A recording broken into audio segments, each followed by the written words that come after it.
Hey, welcome to another edition of Kyle Meredith with. It's the interview series presented by WFPK at WFPK.org, Consequence, and the Consequence Podcast Network. Thanks as always for making your way here, checking out the series. Please do hit that subscribe button so you can keep up with all the interviews that we put out every single week. It's a great way to keep up with your favorite artists, and I've got one of my favorite artists of the past decade, Kimbra, back with a brand new record called Reckoning. Hello. Hi, Kyle. So good to be here. Thank you. Oh, well, thank you for being here. I want to throw the compliments to you. I've been such a fan of what you've been doing over the past decade and more, I guess, at this point. But this new record, A Reckoning, is such a fun listen. It's such a heavy listen at times, and that's always a really interesting. I don't want to say trick to pull off because I know it's not a trick. I mean, people work hard at this, but you do it so well. So my compliments right at the beginning. Thank you, man. Thank you. Yeah. So let's hear about where this sets up. This goes back. I know you've done this pre-pandemic and everything. You're on tour and working with Ryan at the time from Sun Lux, who I'm a big fan of, and you start dreaming up what this record's going to be. What was the dream that you wanted this record to be? Because it does feel very specific. Yeah, totally. So glad you hear that. Yeah, I think at this stage, we're 4 albums in. You have to ask yourself, like, what's the point of a producer? What's the role? There's still a point. I love working with producers, but I don't just want to pick anyone nowadays. It's got to feel like they can bring something that I haven't yet explored or access a perspective that is perhaps difficult for me to get to on my own. So, I would hear Sunlux every night and I'd hear this really angular approach, really metallic and sometimes like kind of violent in the way they'd execute things. And I knew I wanted to make a confrontational record.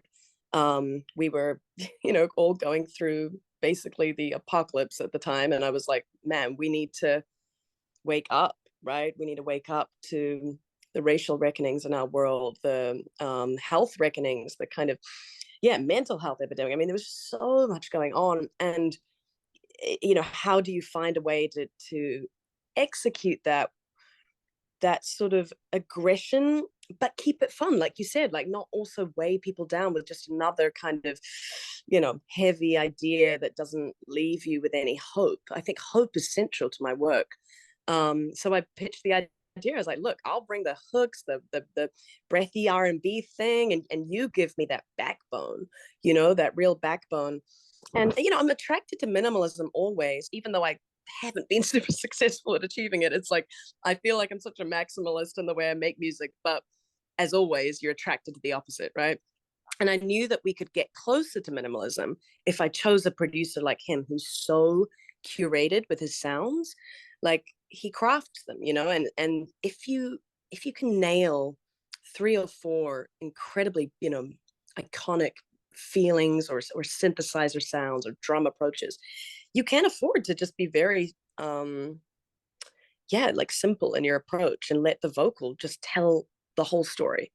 So that was the aim with the record. We'll see, if we achieved it with how people receive the record, but I'm really proud of it, man. I love the record. I bump it myself and I'm like, hell yeah. So that's always a good sign if the artist is really feeling it. I think that's a real achievement because sometimes you get to the end of this process and you really can't stand listening to the tracks anymore. Mhm. Well, it's interesting the way you talk about, the way you go for things. Like I've heard you say too, like wanting to make it more dangerous. You use words like dangerous when you come to it. I mean, even when and we'll talk about the podcast you've been doing later too with playing with fire. I hear you talking about that too. Like there's this element of danger that you seek in your music. What is that attraction? Because as you said, you're still making a pop album. There are still the bangers there.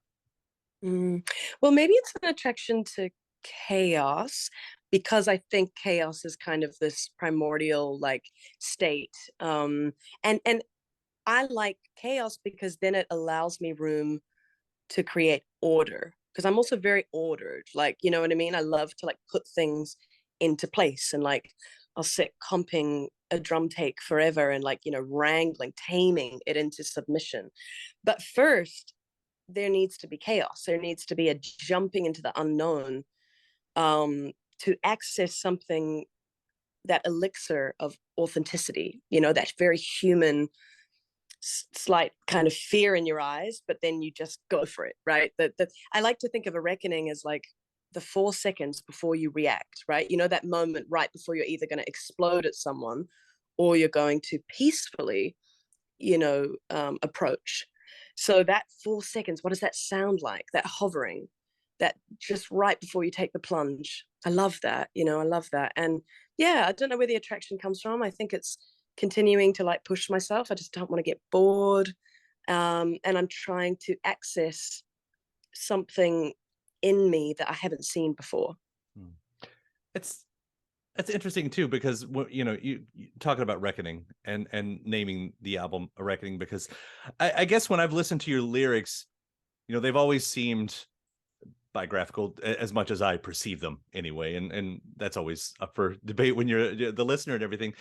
But as we talk, I guess what I'm getting to is, if this is so much about facing yourself and those moments that you're getting at, what makes it different than how you've written in the past, if at all? Mm. No, I've been more whimsical in the past. I think I've played with. It's always been honest, but I think I've liked to dance around the story a bit, create a fantasy. It's been a bit of an escapism.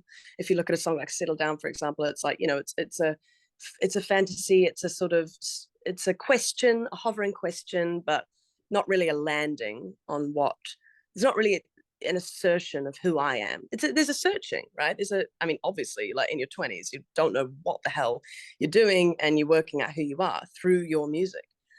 Now, I wouldn't say I've landed. No one's landed, but I am, 32. I mean, it's like I understand womanhood in a different way. I understand sexuality in a different way. I understand my role in the political climate. For a long time, I was very like, I'm a New Zealander, what do I have to say about American culture? And, I'll just stay on the sidelines and make my sort of escapist music.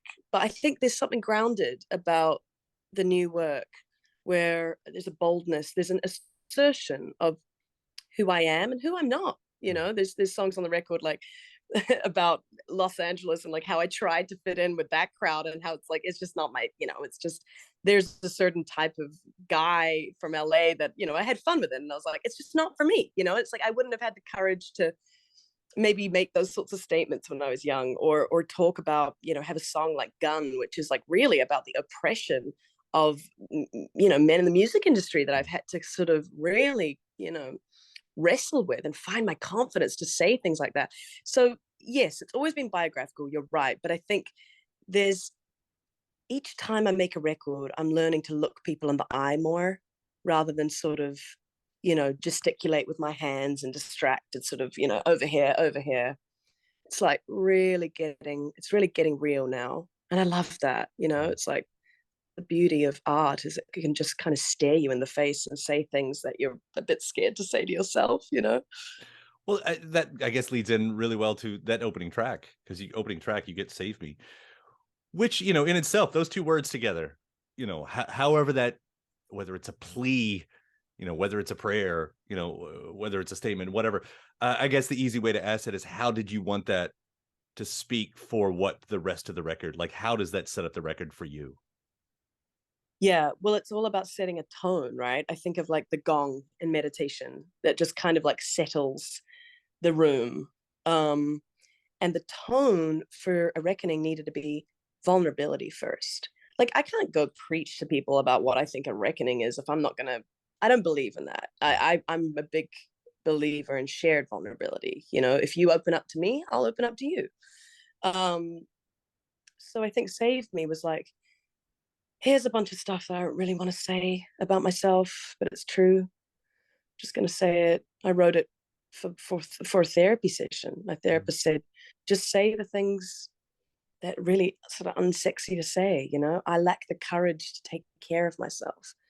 Whew, no woman in this era, where it's all about empowerment, no woman wants to admit that to themselves.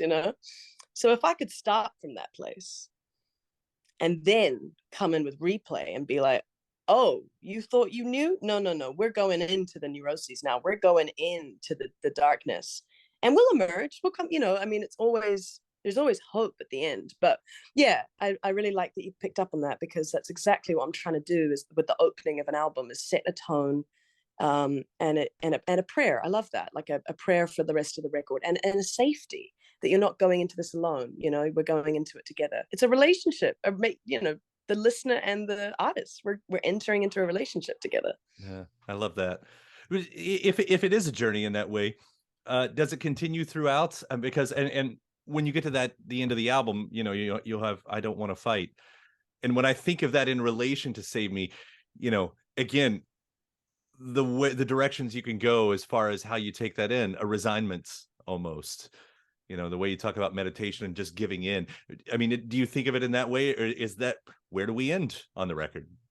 You nailed it. I mean, that's it. It's like there's a surrender, right? There's a fight at the core of the record. There's a protest. There's a like resilience that's building, but then there's also this kind of like, yeah, I mean, resignation sounds like there's no hope, but really, but in some ways that is a surrender and a letting go, right? To say, I just don't want to fight anymore. I just don't. I'm done with the conflict.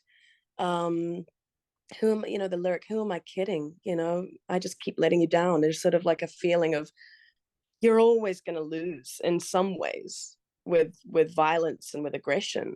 The thing about anger and rage is it's a very important life force. Like it's we wouldn't have so much of the world we have now without the anger of certain people fighting back. But when it's misdirected, like it's basically what's wrong with our entire world is like anger. I go so far to say probably mainly in men that hasn't, but also for women, like we don't have a lot of good examples. We have the hysterical, manic woman, crazy. That's sort of all we get. We don't get a lot of healthy, really grounded, controlled channeling of anger. So I think conflict was central to the exploration of this album. And you get maddening versions of it, right? Like, and then you get these really like, yeah, just kind of contemplative, reflective, letting go. And that's where the record ends. And I don't think a record should be tied up with a bow. I think it should always leave the listener open to what's next. But we're looking at anger from lots of different sides. I think that's the key. And we're looking at vitality, because anger is also linked to sexuality and like, life force and energy, right? So I think every song is a little portal into that. And yeah, the track listing order is absolutely intentional. Like I'll never give up the album format. I never will. It's so important to me. Really happy to hear that. I mean, that's how I grew up listening to it. So of course, that's what I want out of the experience. I don't want to say expect it, but it's what I hope for out of the experience. And that's definitely what I get on this. I mean, the ellipses at the end there, I do love that because, the story is never finished. And the way you write it, yeah. And and as much as we're talking about the heavier side of this, there is the fun part, as I mentioned at the beginning too. LA type, as you brought up. I mean, that's such a fun sound that's happening in that, and that groove. And then when we get the GLT, is that the name of the song? GLT? Yeah. Are you calling someone out in that? Like, are you calling someone specific out in that, or is this an idea of a person? Well, the voice message that you hear on the intro and outro is consensual. I didn't just yeah, definitely calling people out. I mean, I think that's like part of growing up and realizing that it's okay to have strong preference, and it's okay to like be brash and strong and courageous about like what you don't like. I always say to young producers, work out what you don't like and it'll lead you to what you do, right? So like instead of thinking about just having really great taste and preference for different things, like work out what you really don't like, that is not me. That's a really strong decision, I think, when we do that. And it takes us confidence to do that, because especially as women as well, with people pleasing, we don't want to like, I don't want to make anyone feel, but girl like that is just like she's sassy, man. She's like, you want to put me in this box, you want to put me in that box, you want to like, no. It's and it's so fun to take on these characters, because like I don't have that sort of confidence every day. But in that song, I sure as hell do. You know, when I play that live, I am that girl. And I think that's how we vicariously live through music we hear, because we need it for our own courage. Like, we don't have that on our own sometimes. That's why Beyonce is Beyonce, because we all need that inner Beyonce, right? We need it. Oh man. Well, it does. It's again just the journey, the fun, that everything that happens in this record with a reckoning. And I want to quickly hit on the podcast too, because how does that work? Do you find that what you're seeking, whatever that is, in Playing with Fire, and that's the new podcast title, do you find that it works in conjunction with what's going on with the reckoning? Yeah, because it's the facing ourselves in conversation. It's the same thing. I've always been like in love with first impressions. When I worked on my record, The Golden Echo, I used to bring Thundercat in and Bilal, all kinds of artists, and I'd just play them the song, and they had to write their part on the spot. They didn't get to listen to it before, because I knew that the first thing they'd do was going to be spontaneous, unanalyzed, you know? And in the same way, I had all these artists and these people that I wanted to meet. And I was going out to LA, and I was like, why don't I just bring a USB mic and record us meeting, you know? Mhm. So a lot of those conversations are the first time I'm coming sort of face to face with this person that I admire. And then other ones are, you know, longtime collaborators like Jacob Collier, who I'm just like, yo, every time we talk, it's so revelatory. We should just be recording this, you know? And spirit is hard to talk about, because in my experience, I've always had people be very reductionist, or what's the word, like we just, as soon as anyone talks out about anything religious or spiritual, they get labeled. It's like, Mhm. oh, this person's a, you know, and it's really awful, because you don't get the nuance to be able to be like, well, I sort of believe in this, but I'm really deconstructing this. And, you know, and I think I just wanted a really safe space to be able to share what is kind of the driving force of why I make music. You know, Mhm. I make music to touch the transcendent, right? So, and actually, it's funny, as you talk to more artists, a lot do, but they won't openly be like, I'm seeking God in my music, because, you know, it's like a bit of a, you know, it's also a really loaded word. So I was trying to like find another word that could be really inclusive as well. But yeah, when you go there with people, you stop talking about like, oh, how'd you get that hi-hat sound in track 4? Like, kind of, you know, we have a million podcasts doing that. Mhm. I was like, tell me a moment that changed your life and you feel like maybe you broke open the ceiling of human consciousness. I'm way more interested in that. That's, you know, that kind of I had wondered, sort of fly on the wall fan style, you know, are these the type of conversations that you would find yourself having backstage in? You know, are you know, but it doesn't sound like it does. It sounds like this is the platform that you're able to get to, because that sort of might not exist in the real world.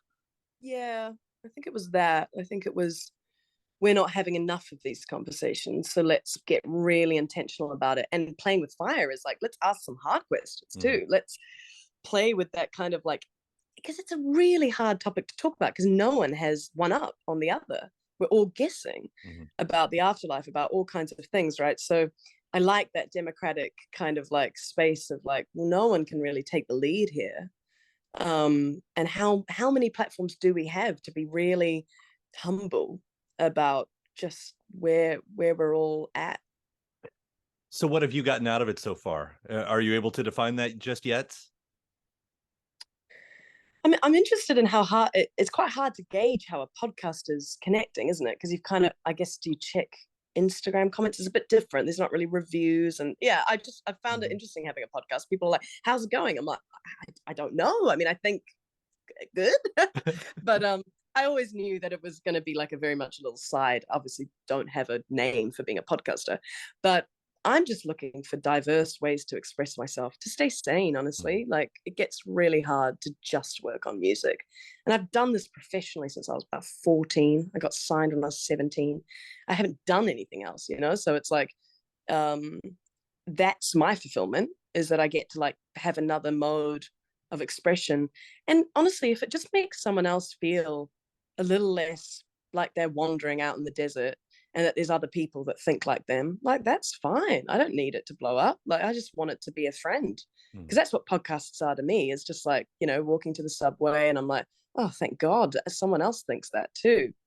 Well, it's exactly what I've loved listening to lately. I mean, these type of conversations, as you said, they don't happen everywhere. So, thanks for driving this lane right here. Thanks for playing with fire and asking those hard questions. Awesome. Awesome. Yeah. Oh, I'm so glad you connect with it, man. Yeah. And again, congratulations on A Reckoning. This is such a great record. And Kimbra, it's been so much fun talking to you. Thanks for taking the time. You too. And thanks for the thoughtful questions and deep dive. I appreciate it. And thanks to my guest. Also, thanks to you for checking out the episode in the series. Before you get out of here, hit that subscribe button. Again, you get 3 brand new interviews every single week. New one every Monday, Wednesday, and Friday at right here on YouTube, or of course anywhere in podcast land, including iTunes, Apple Podcasts, Spotify, Podchaser, NPR, or WFPK.org as well. A great way to keep up with your favorite artists and discover new ones as well. Then after that, actually head over to WFPK.org. That's where I do a show Monday through Friday, 6 p.m. Eastern. It's an hour full of song premieres, music news, anniversary spins, bonus interviews, Monday through Friday, 6 p.m. Eastern at WFPK.org. Consequence has your music and film news. You can also find me on the social media spots, Facebook, Instagram, mostly on Twitter. All 3 of them, the address is at Kyle Meredith. Do hope you like and follow along. That does it for another edition. I'm Kyle Meredith. I'll see you next time.